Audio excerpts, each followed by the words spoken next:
hindiaudiobook.com। अध्याय 1। अमीर बनने की इच्छा। बंजीर बेबीलोन में रथ बनाता था। इस समय वह अपने घर के अहाते की दीवार पर उदास बैठा था। वह अपने खस्ता हाल घर और आंगन को उदासी से देख रहा था। आंगन में एक रथ अधूरा पड़ा था। बंजीर की पत्नी बार बार घर के बाहरी दरवाजे पर आकर झांक रही थी। अपनी पत्नी के देखने के अंदाज से वह समझ गया कि घर में खाने को कुछ नहीं है और उसे जल्दी से रथ पूरा कर लेना चाहिए। वह जानता था कि इस समय उसे हाथ पर हाथ धरकर बैठने की बजाय हथौड़ा चलाना चाहिए, कुल्हाड़ी से काट छांट करना चाहिए, पॉलिश और पेंट करना चाहिए, पहियों के रिम पर चमड़ा चढ़ाना चाहिए और रथ को ग्राहक तक पहुंचाना चाहिए। तभी उसे अमीर ग्राहक से पैसे मिल सकेंगे। बहरहाल सुगठित और मांसल देह वाला बंजीर दीवार पर अलसाई अंदाज में बैठा रहा। उसका दिमाग बहुत मंद गति से काम कर रहा था। कुछ समय से उसके मन में एक ऐसी उलझन थी जिसका उसे जवाब नहीं मिल रहा था। यूफ्रेटिस नदी की इस घाटी में सूरज आमतौर पर शोले बरसाता था। आज भी यह निर्ममता से शोले बरसा रहा था।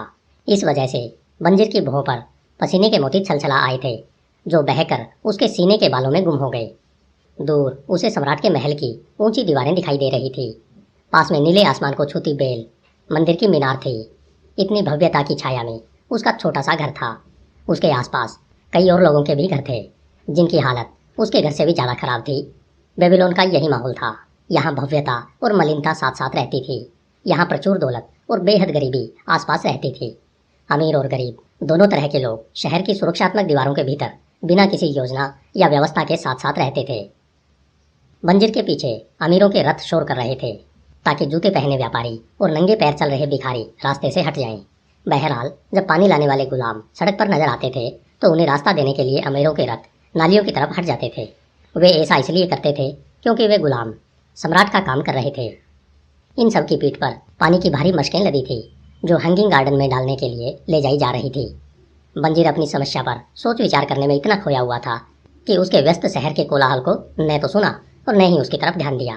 उसकी तंद्रा तभी टूटी जब उसे एक परिचित वाद्य यंत्र की तानें सुनाई दी। उसने पलट कर देखा कि उसका सबसे पक्का दोस्त कोबी पास में खड़ा है।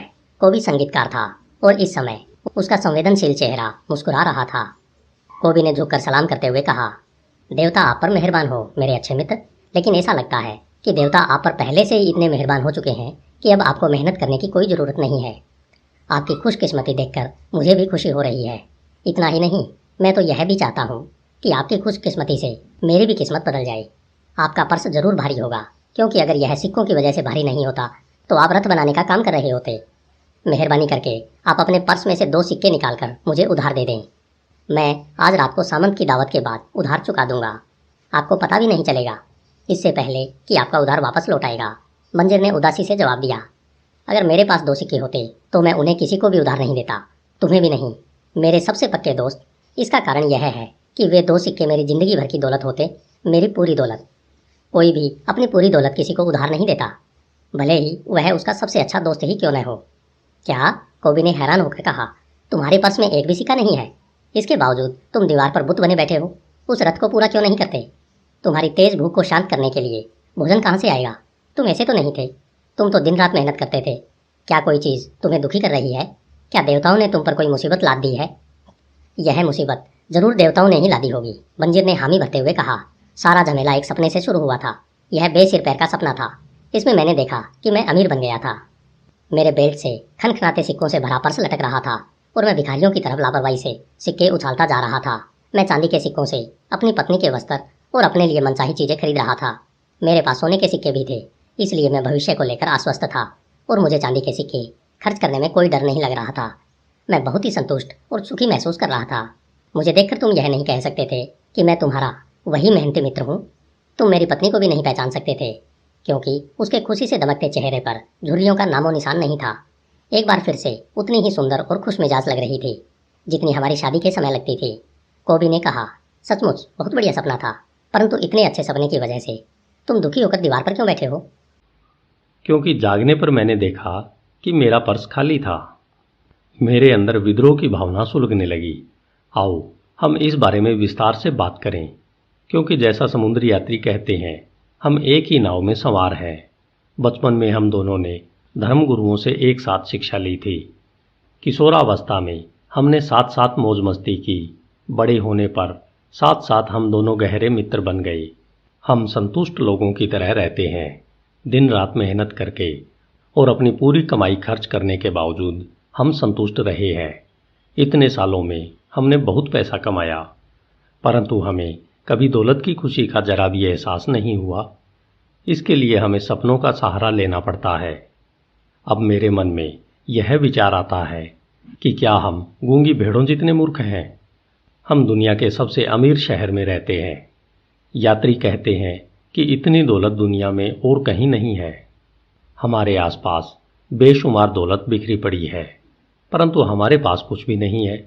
मेरे प्यारे दोस्त, आधी जिंदगी कड़ी मेहनत करने के बाद भी तुम्हारा पर्स खाली है और तुम मुझसे कहते हो, मेहरबानी करके आप अपने पर्स में से 2 सिक्के निकालकर मुझे उधार दे दें। मैं आज रात को सामंत की दावत के बाद उधार चुका दूंगा। इसका मैं क्या जवाब देता हूँ?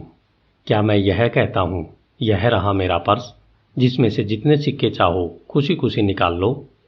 नहीं, इसके बजाय मैं यह कहता हूँ कि मेरा पर्स भी तुम्हारे पर्स की तरह ही खाली है। आखिर इसकी क्या वजह है? हमारे पास धन टिकता क्यों नहीं है? हम संपत्ति क्यों नहीं जोड़ पाते हैं? हम इतना ही क्यों कमा पाते हैं ताकि हम जिंदा रह सकें और हमारे भोजन तथा वस्त्रों की मूलभूत जरूरतें ही पूरी हो सकें? बंजीर ने कहा, और इस बारे में भी सोचो कि हमारे बेटे भी हमारे ही पदचिन्हों पर चल रहे हैं। क्या वे और उनके पुत्र भी इस सोने की नगरी में हमारी ही तरह गरीब रहेंगे? क्या उन्हें भी बकरी के दूध और दलिए से पेट भरना पड़ेगा? कोबी ने हैरान होकर कहा, बंजीर, हमारी दोस्ती को इतने साल हो चुके हैं, परंतु तुमने पहले तो कभी ऐसी बातें नहीं की। अब तक मैंने कभी इस तरह से नहीं सोचा था। सुबह होते ही मैं काम में जुट जाता था और अंधेरा होने तक जुटा रहता था। मैंने अपनी मेहनत से दुनिया के सबसे शानदार रथ तैयार किए। मुझे आशा थी कि मेरे बेहतरीन काम को देखकर देवता किसी दिन खुश होंगे और मुझे अमीर बनने का आशीर्वाद देंगे, परंतु देवताओं ने ऐसा कभी नहीं किया। अब मुझे यह एहसास हो चुका है कि वे ऐसा कभी नहीं करेंगे। इसलिए मेरा दिल उदास है। मैं अमीर बनना चाहता हूँ।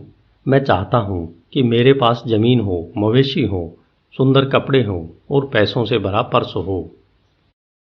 इन चीज़ों को पाने के लिए मैं डटकर मेहनत करने को तैयार हूँ। इन चीज़ों को पाने के लिए मैं अपनी पूरी योग्यता और क्षमता से मेहनत करने को तैयार हूँ, परंतु मैं यह भी चाहता हूँ कि मेरी मेहनत का मुझे उचित पुरस्कार मिले।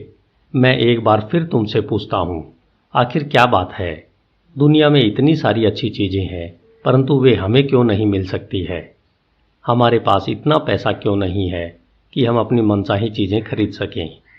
कोबी ने जवाब दिया, काश मुझे इस सवाल का जवाब पता होता।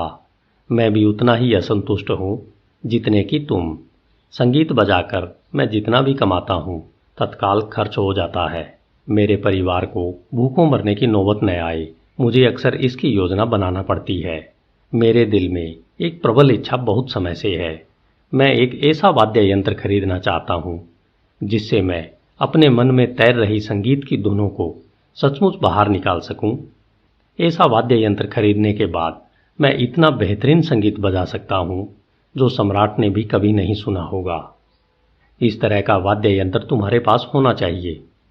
बेबीलोन में तुमसे ज़्यादा मधुर संगीत कोई नहीं बजा सकता है। न सिर्फ सम्राट बल्कि देवता भी खुश होंगे, परंतु तुम उसे खरीदोगे कैसे?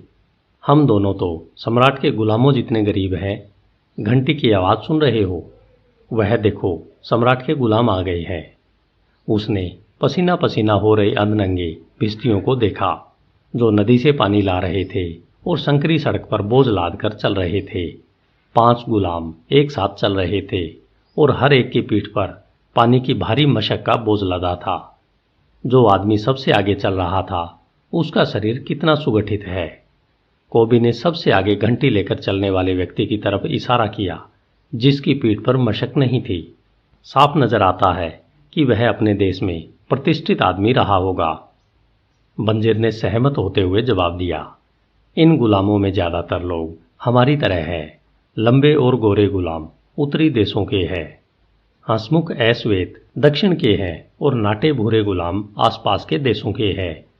सभी गुलाम एक साथ नदी से बगीचे तक और बगीचे से नदी तक आते जाते हैं। ये लोग दिन भर साल भर यही काम करते हैं। उनके जीवन में सुख नहीं है, न ही सुख मिलने की जरा भी आशा है। वे भूसे के बिस्तर पर सोते हैं, घटिया अनाज का दलिया खाते हैं। बेचारे गुलामों पर तरस खाओ को भी।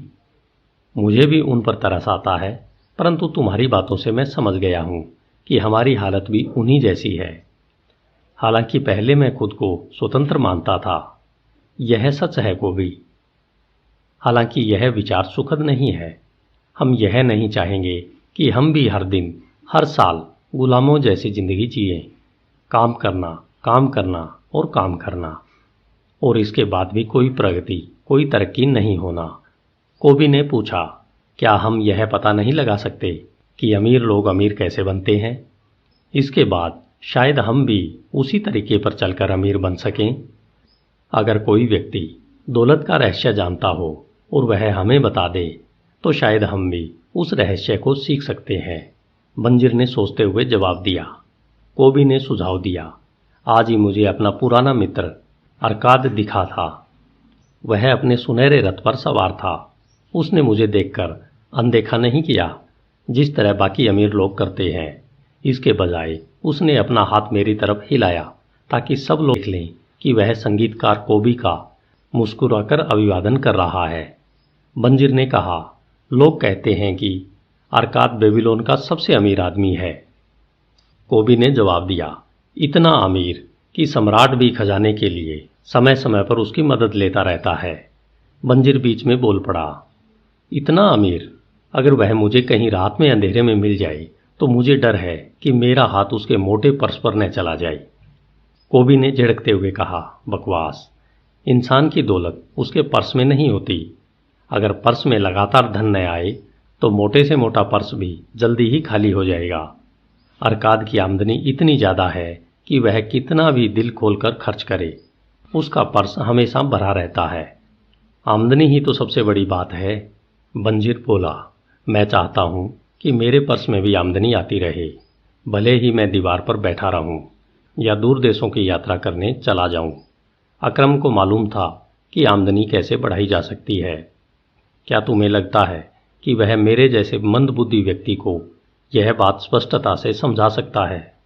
कोबी ने कहा, मैंने सुना है कि उसने अपने पुत्र नोमाजिर को यह ज्ञान दिया था। इसके बाद नोमाजिर निनेवा गया और अपने पिता की सहायता के बिना ही बहुत अमीर बन गया। कोबी, तुमने एक बहुत बेहतरीन विचार दिया है। बंजिर की आंखों में एक नई रोशनी चमकने लगी। अच्छे मित्र की समझदारी भरी सलाह मुफ्त में मिलती है, और अरकाद हमेशा हमारा अच्छा मित्र रहा है। इस बात से कोई फर्क नहीं पड़ता है कि हमारे पर्स खाली है। हमारी गरीबी अब हमें नहीं रोक सकती है। हम सोने की नगरी में गरीबों की तरह रहते रहते तंग आ चुके हैं। हम अमीर बनना चाहते हैं। आओ अरकाद के पास चलकर उससे यह सीखें कि हम अपनी आमदनी और दौलत कैसे बढ़ा सकते हैं। तुमने मेरे दिल की बात कह दी। तुम्हारी बातों से मेरे मन में एक नया विचार आया है। अब मैं समझ गया हूँ कि हम कभी भी अमीर क्यों नहीं बन पाए। सच तो यह है कि आज से पहले हमने कभी अमीर बनना ही नहीं चाहा। तुम्हारा लक्ष्य यह था कि तुम बेबीलोन के सबसे मजबूत रथ बनाओगे, और तुम लगन से उस दिशा में मेहनत कर रहे थे। तुमने अपने सर्वश्रेष्ठ प्रयास उस लक्ष्य को समर्पित कर दिए, इसलिए तुम उस काम में सफल हुए। मेरा लक्ष्य बेहतरीन संगीतकार बनना था और मैंने उस दिशा में मेहनत की। अंततः मैं अपने लक्ष्य तक पहुंचने में सफल हुआ। जिन लक्ष्यों की दिशा में हमने मेहनत की, उन तक पहुंचने में हमें सफलता मिली। देवताओं को इस स्थिति में यूं ही चलने में कोई दिक्कत नहीं है। बहरहाल अब हमें उगते सूरज की किरण दिख रही है। यह हमें आमंत्रित कर रही है कि हम अमीर बनने का तरीका सीखें। अगर हम अमीर बनने का तरीका सीख लेंगे तो हमारी सारी इच्छाएं चुटकी बजाते ही पूरी हो जाएंगी। बंजिर ने आग्रह किया, हम आज ही अरकाद के पास चलते हैं। इसके अलावा हम अपने बचपन के उस दोस्त को भी ले चलेंगे जिसका हाल भी हमारी तरह ही है। मैं चाहता हूँ कि वे अरकाद के ज्ञान का लाभ उठाएं। बंजिर, तुम हमेशा अपने मित्रों का बहुत ख्याल रखते हो, इसलिए तुम्हारे इतने सारे मित्र हैं। तुम जैसा कहते हो हम वैसा ही करेंगे। हम आज ही चलेंगे और अपने बचपन के मित्रों को भी ले चलेंगे। धन्यवाद। HindiAudiobook.com